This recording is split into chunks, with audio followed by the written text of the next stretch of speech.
Hi, this is Steve Gilmore from Leatherman Tool Group. This is a Leatherman SIDEKICK, stainless steel tool with 14 accessories. You have a straight blade accessible from the outside of the tool.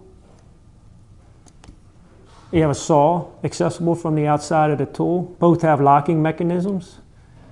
When I open this tool, you have spring action needle nose pliers, spring action regular pliers, spring action wire cutters, spring action hard wire cutters.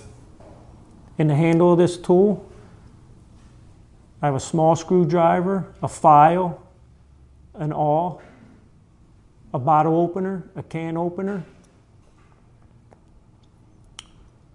and then I have a large screwdriver and a large Phillips head. This is the Leatherman SIDEKICK.